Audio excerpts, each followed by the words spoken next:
Hi, I'm Jen Barnes, and you're about to experience how to ditch the old ways of doing things, embrace your neurodivergence, learn tips and tricks to function optimally, and love yourself, neurodivergence and all. Welcome to the Self Loved Woman podcast. Hey, it's Jen. I'm so glad you're here. I've been noticing something come up a lot in conversations. And when I start to notice things come up in different parts of my life or with just various people, it tends to mean that there's something that needs to be spoken to. And so I want to talk about how, if you don't look at your past and deal with your past at all, you're going to have a really hard time in business. And I got to tell you, that might be like, oh shit, one more thing to do. And I'm not saying you have to heal every single thing that you've ever experienced that wasn't great, that you have to be completely healed of your trauma. But I want you to hear me out. One of the things I've noticed in a lot of the entrepreneurial circles I hang out in, and as well with my clients, is that I don't know, there's kind of like three camps of people. There's the people who have so much stuff from the past that they struggle to get started. And they don't realize that it's stuff from the past necessarily, right? We always have these stories that we tell ourselves about what's going on that makes it hard to do something. And so I notice this group tends to have a really hard time getting started, like just even figuring out what they want to focus their business on. And it seems there's all these things on the outside on why now is not the right time. And sometimes now might not be the right time. And other times it's that now isn't the right time because they have some other work that they need to do first before they can take that first step. And that's not something people always notice on their own, right? Another group of entrepreneurs I've noticed, or another group I've seen people fall into, is the group where they're gung ho and they're doing it and they're doing it. And they're trying to put themselves out there and they can't. Like they get everything ready, they've got this great idea, and then they struggle to post on social media or they struggle to pay for ads or whatever it is. Maybe they do make a little bit of money, but they get to a certain point and they get stuck and they can't figure out why. It's like, oh my gosh, what is this about? So that's another group that I see tending to have some old stuff getting in the way. And then there's some people who are just like, they're crushing it. They're coming out of the gate. They're doing everything. And yeah, they got a few things to work on, but they work through it and they go. And I want to help you be in that third group. But chances are, if you're listening, you might be in one of the first two. And that doesn't make you bad or wrong. We all are where we are, and we are where we are meant to be at this given time in our life. And I want to share a little bit about what I've witnessed about people who might be in those first two groups. So, one of the things that I see is and sense is a lot of fear and doubt when people are in those situations. And you've heard me talk about invisible ADHD obstacles. And that's exactly what I mean here is there can be a lot of fear, doubt, uncertainty, difficulty trusting themselves, feeling like they're incapable, not enough, too much, whatever it is. And these are things that, first of all, most people kind of have a little bit, but especially with ADHD, you've heard me say, probably ad nauseum at this point, we come by honestly because the additional amounts of criticism, correction, and negative feedback that you have gotten as an ADHDer over and above your non ADHD peers tends to leave a mark. It tends to have an impact. It tends to shift what you think about yourself. If you think you're capable, if you think you have to hide your ADHD, if you think that people think you're too much, or people are going to say, who does she think she is to do that? And until we deal with those things, until we bring them to the light, lean in, get curious, and work with it, they are going to continue to show up. You heard me talk about having a business is much like raising kids in the sense that you are constantly faced with yourself.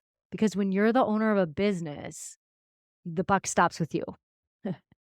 It A business is like a mirror. Oh, here's all your stuff.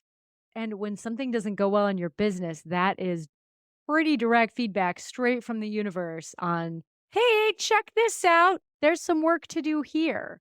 So if you're having trouble making money, there's a good chance you've got some limiting beliefs and old stories about money that might be keeping you stuck.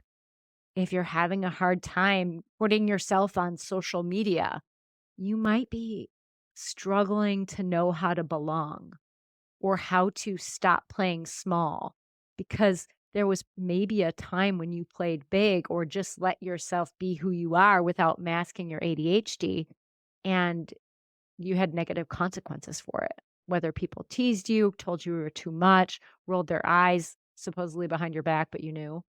Right? I might know that one very well. Anyway, those might be some things getting in the way. It might be that you've heard me talk about this. You might manifest like these tech problems that come up every time you're about to launch.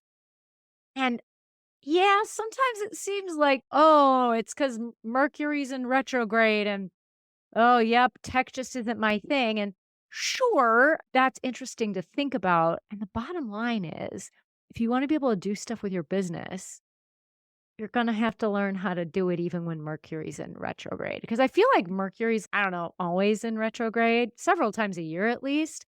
So in my brain, things can't just stop every time that happens.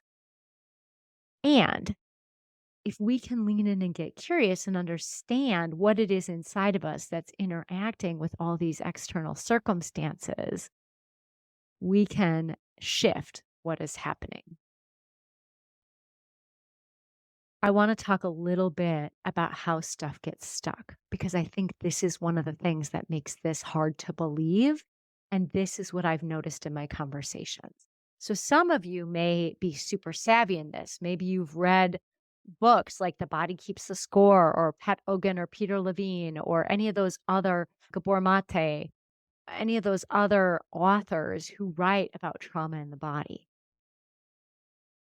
And not everyone has. So I want to speak to this directly. And even if you have read those things, if you're getting stuck, there's a chance that there is something from your past that's keeping you sticky and attached to something from the past. So when something traumatic happens, when something that your body, your nervous system experiences as threat happens and you are unable to get away from it and you are stuck in it. Now, you will perhaps call that trauma. I do want to say not everyone will walk away from the same experience feeling traumatized, and you might. I will also say that people with ADHD have a greater likelihood of developing PTSD just because of how our brains are wired. We are more likely to have those kind of events stick in our brain. And so you may have these different incidents that play in your head that come up at different times, or you may not. You may have done really, really well at shielding yourself from remembering, something also known as dissociation, which I'm not knocking dissociation. Believe me, I have some clients who struggle with really hardcore anxiety from traumatic stress. And every once in a while, I'm like, man, I wish they could just know how to dissociate just every once in a while so that they wouldn't feel so much pain and suffering around what is coming up for them. So, the thing about traumatic events, when they occur, because you go into your fight or flight response and or eventually shutdown response, your brain is only prioritizing survival. That means everything else in your body is deprioritized. You've heard me talk about things like digestion, reproduction, immune system. If you're trying to get away from a tiger chasing you, your body's not going to waste energy on being able to get pregnant and have a baby, being able to digest food or fight off the flu bug because if you don't get away from the tiger, your body knows that you'll be dead. And so it's not going to waste energy on that stuff. Like it can't because the only goal is survival. Well, one of the other things that your body doesn't use energy on when you are in a survival response, like fighting, fleeing, or shutting down or numbing, is it deprioritizes language. And you know this if you've ever been in a big argument and you feel like you're at a loss for words or like it's not you talking, maybe. Certainly that can happen. I know I can't do arguments. I don't do arguments very well. I can feel cornered pretty quickly and I don't even know what I'm saying at some point.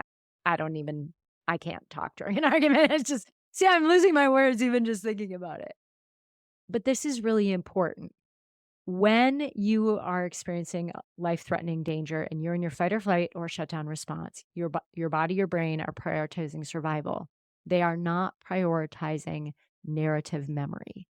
They are not your body and brain, not, I mean, they're the same, they're all connected.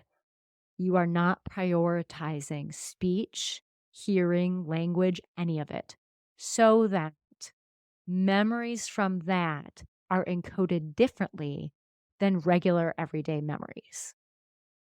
When I was sitting here earlier, I saw my neighbors walk by to go on a walk, and sometimes I run out and I crash their walk with their dogs, and I'm like, "Hey, can I walk with you?" And they usually let me go. It's kind of fun.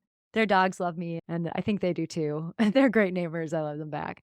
But anyway, when I saw them today, I couldn't go out. I had things I needed to get done, but I remembered the other day and I was able to replay some of our conversation when we went on a walk. It was very clear. I had a story for it or a narrative. I had words to describe it. That's because that was not a traumatic experience. When you have a traumatic experience happen, you will not have really good language to explain what happened. What you will have are images, body sensations, smells, or feelings, like what the energy felt like. You might have access to emotions, but you won't have the words. That's why a lot of times people think trauma survivors' memories are unreliable because their their words change. And that's because there aren't words. They didn't have access to creating the words, the narrative, the story about what happened during the traumatic event. Their body remembers, their body's still stuck in the past. So that memory is clear as day to whatever part holds it. And even if you or a part of you is dissociating you from it, usually when we go in and work with parts of people, there are parts of you who hold trauma who remember it like it is still happening. And that picture, those images, the smells, the energy, the feelings, the body sensations are clear as day, as though they're still going on. It's just that the words that get used might be different. I think that's a really important distinction to understand because it can seem weird that we have these past memories. Like, how can I remember this thing? It's interesting when I do this work with clients one on one. Sometimes we'll get into memories that happened before they were verbal. Before 18 months, you don't have your hippocampus isn't online, so you don't have access to creating narrative memory even for non-traumatic material, but your body remembers. So even when with my therapist or clients of mine and I have worked on past memories and it or parts and it goes to those past memories that are pre-verbal, it's fascinating how much those parts remember.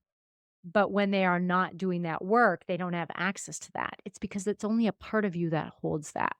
And it's fascinating that this is coming to light. This is stuff that shamans have known for, I don't know how long shamans have been around, millennium, millennia. But this is something that is super clear. So when you are feeling stuck in your business, when you are having a hard time starting a task, even when you are having money problems, when you are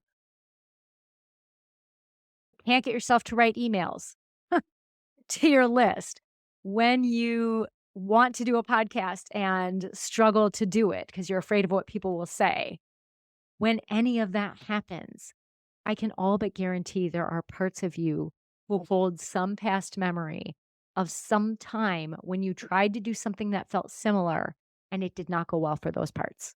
And they remember like it's still happening because for those parts, it is still happening. They don't know that you're an adult. They don't know that it's 2024 or whatever time it is when you listen to this podcast episode. They think that it is still the time of the traumatic event that occurred. And so, in order to be able to get beyond those inner obstacles, it's essential to work with those parts, to resolve those past hurts and recover from that trauma so that you're no longer stuck back there. The parts of you are here in the present with you and have released the burdens of that time of your life. And when you do that, when you release the past, whatever way you choose to do that for yourself, there are lots and lots of ways to do that. I personally choose to work with people's parts. That's my favorite way. I also like using somatic therapy, mostly trauma centered, trauma sensitive yoga. I'm starting to get into some other options as well.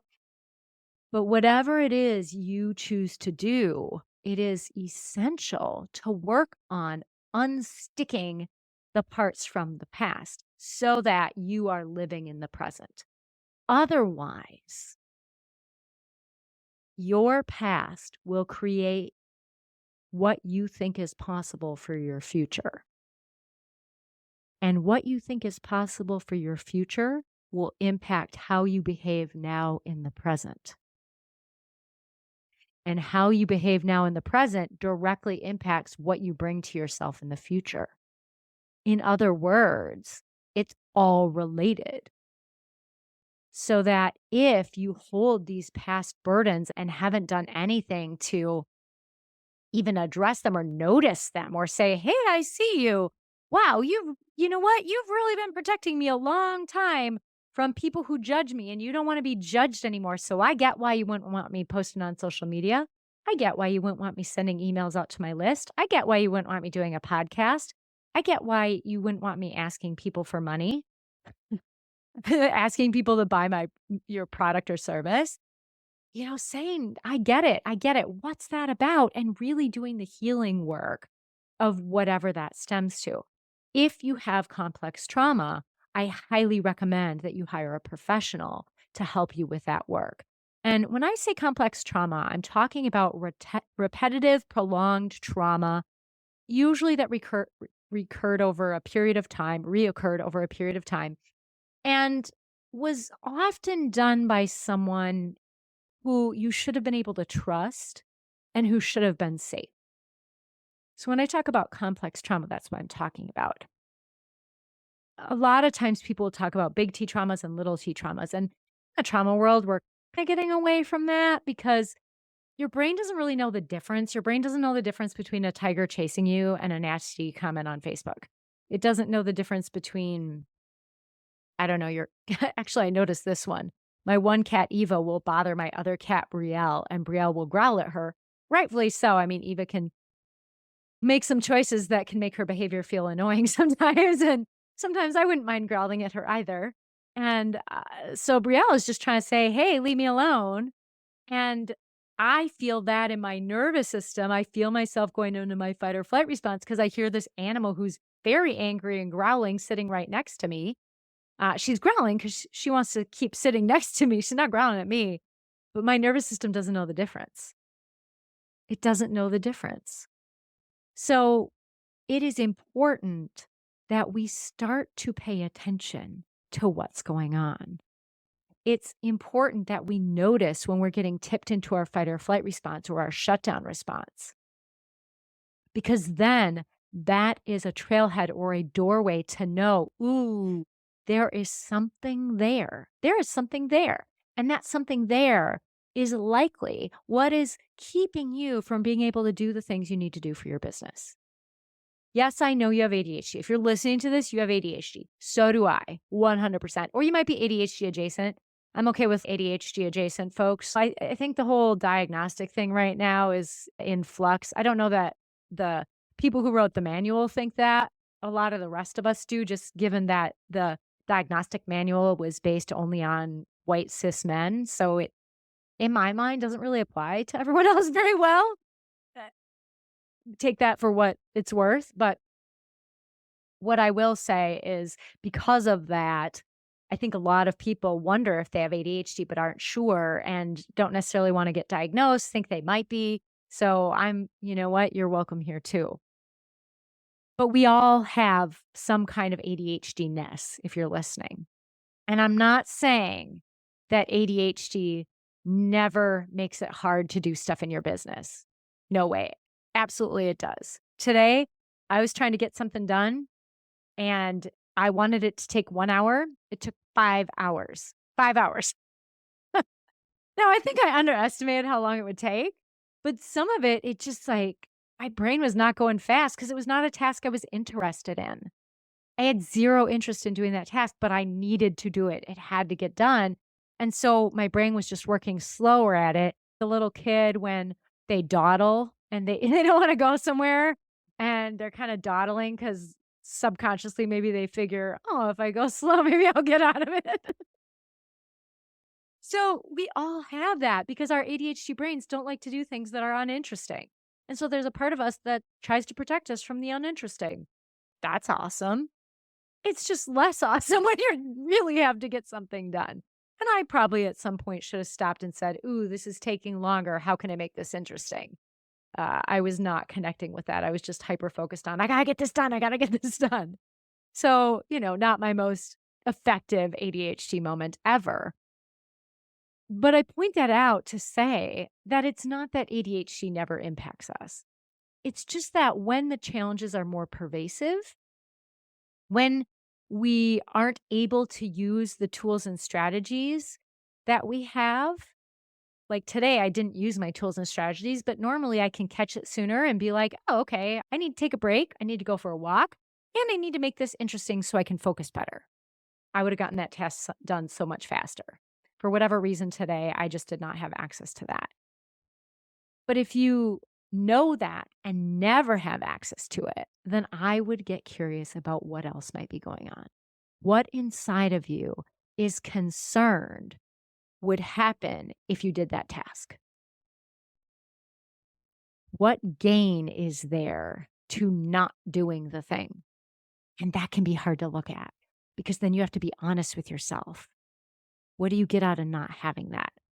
Pretty clear about what I get out of not having that task done. It's not something I'm ready to share publicly. And I know that task needs to be done. I know it does. And I know that I can handle it when that thing comes, when the task is done and the wonderful thing happens. So, I guess what I'm hoping you'll take from this is to know that if you find yourself getting into sticky point after sticky point and you're like, but I have all the skills. A lot of times it's because there's this deep underlying stuff and you may not even know exactly what it is because maybe parts of you hold it and there's other parts of you who keep you from remembering it with really good intention to help you function as much as possible. And you have been able to function as much as possible until you go bigger than you've gone before. And that's when stuff starts to come up. So if you are noticing challenges with doing stuff in your business, this might be a big piece of it. So I would encourage you take some time, sit with it, notice what comes up for you. It's going to require some radical honesty on your part with yourself. And you may have parts of you that don't want you to do that. And so that might be where you start. You might have a part that's listening to this going, bullshit, Jen. I call bullshit. I don't have any of that stuff. It's just my ADHD. No, I've never met you. Maybe it is just your ADHD. And I will also say that if you've had ADHD your whole life, you've probably gotten a lot of criticism, correction, and negative feedback or complaints, probably more than the average person. And to think that doesn't take a toll, I say this with love, might be kind of naive because it's hard when over and over and over again, people on the outside reaffirm that you're incapable, that you're too much, that whatever. You need to stop talking. You need to focus. You can focus here. Why can't you focus there? Right. I'm not going to go down the list and re traumatize everyone, but I would encourage you to think about, okay, what would make me get stuck here? What do I get out of not doing this task? And then that's where you look for the trailhead to do this work. And if you're thinking, gosh, Jen, I would love to do this work, but I need someone to do it with. Well, I want to let you know something. I'm a coach. I'm an ADHD success coach. Yeah, I've got my therapy practice, but I can only work with people in Minnesota and Colorado there. In my coaching business, I can work with people all around the world, including maybe you, if that interests you. And we can do some parts work if that is something that you want. We can also do some trauma center, trauma sensitive yoga, which is a somatic therapy to help release the trauma from the body. I also have some lovely somatic techniques and other energy healing that I like to offer as well. So if this interests you, I have put the application for a complimentary session in the show notes, and you can go ahead and apply. And the reason I had you apply is I want to make sure you're serious about it. The complimentary session is one just to get to know each other. So I don't want you to show up for that and not be serious about doing coaching. I only want to meet with people who really want to do this work and who are interested in paying for it. So recognizing that there's value in doing this work and clearing these inner obstacles so that you can really go big in your business and make it happen. All right, y'all. It's been a pleasure. I look forward to connecting with you another time. If you're not already following, please follow. Check out that application if coaching interests you and be sure to share. Take care.